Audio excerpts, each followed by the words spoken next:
Teman-teman, PDSHB Jasin sebentar lagi tutup. Bagaimana kalau kita membahas langkah-langkah mengonstruksi atau menulis teks, kritik sastra, dan esai? Setelah itu, kita praktik menulisnya di rumah masing-masing. Iya. Kita masih ada waktu setengah jam lagi. Oh iya, kita kan sudah tahu prinsip-prinsip menyusun teks kritik dan esai, dan sudah tahu juga struktur dan kaidah kebahasaannya.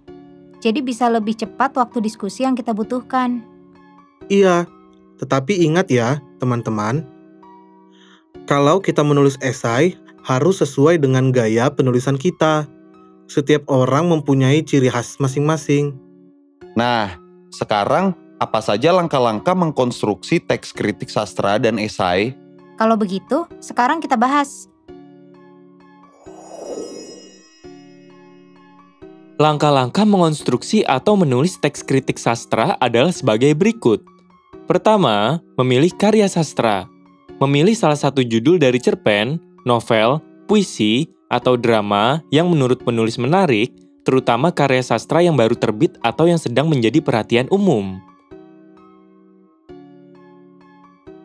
Kedua, menguasai isi. Membaca karya sastra yang akan dikritik dengan cermat dan berkali-kali sampai benar-benar menguasai isinya agar memperoleh gambaran secara umum. Ketiga, membuat gambaran isi. Membuat rekonstruksi cerita yang sangat ringkas, sehingga pembaca mendapat gambaran isi karya sastra tersebut. Keempat, membuat kerangka teks kritik. Membuat kerangka kritik sesuai dengan sistematika atau struktur teks kritik, yaitu pernyataan pendapat atau tesis yang berisi hasil penilaian atau pendapat tentang teks, argumentasi yang berisi analisis, interpretasi atau tafsiran, dan penilaian, dan penegasan ulang yang berisi simpulan. Kelima, mengembangkan kerangka teks. Mengembangkan kerangka menjadi karangan yang utuh sesuai dengan kaidah kebahasaan teks kritik. Berikut ini adalah contoh hasil tulisan kritik sastra.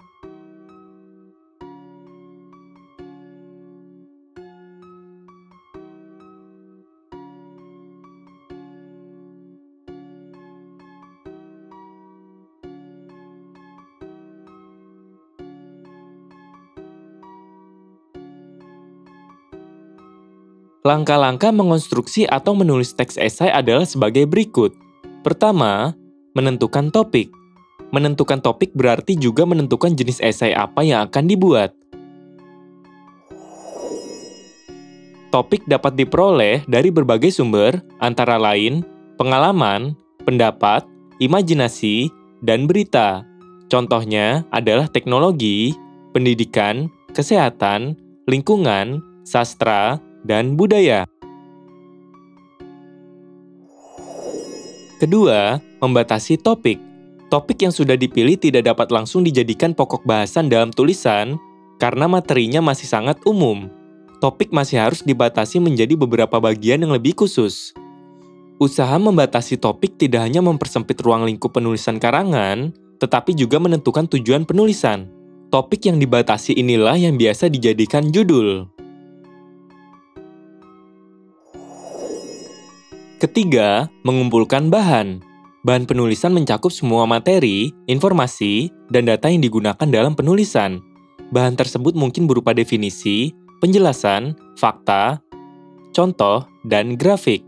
Sumbernya dapat diambil dari bahan bacaan seperti buku, makalah, koran, majalah, ensiklopedia, atau pengamatan langsung.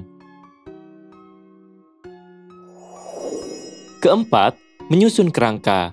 Selanjutnya, menyusun kerangka sesuai dengan sistematika atau struktur teks esai, yaitu pernyataan pendapat atau tesis yang memfokuskan pada objek atau fenomena yang akan dibuat esainya, argumen berupa alasan-alasan yang logis, tetapi subjektif dari sudut pandang penulis, dan penegasan ulang yang berupa ringkasan atau pengulangan tesis. Kelima, mengembangkan kerangka.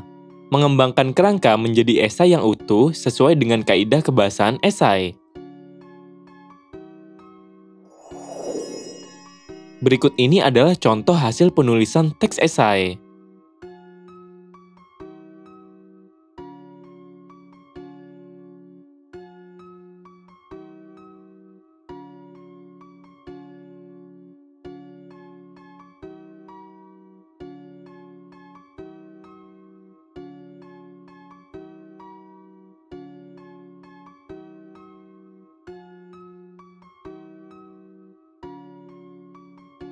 Dalam pembahasan tadi, kita dapat mengetahui bahwa berikut ini adalah langkah-langkah menulis teks kritik sastra. Pertama, memilih karya sastra. Kedua, menguasai isi. Ketiga, membuat gambaran isi. Keempat, membuat kerangka teks kritik. Kelima, mengembangkan kerangka teks. Selanjutnya, berikut ini adalah langkah-langkah menulis esai. Pertama, menentukan topik. Kedua, membatasi topik. Ketiga, mengumpulkan bahan. Keempat, menyusun kerangka. Kelima, mengembangkan kerangka teks.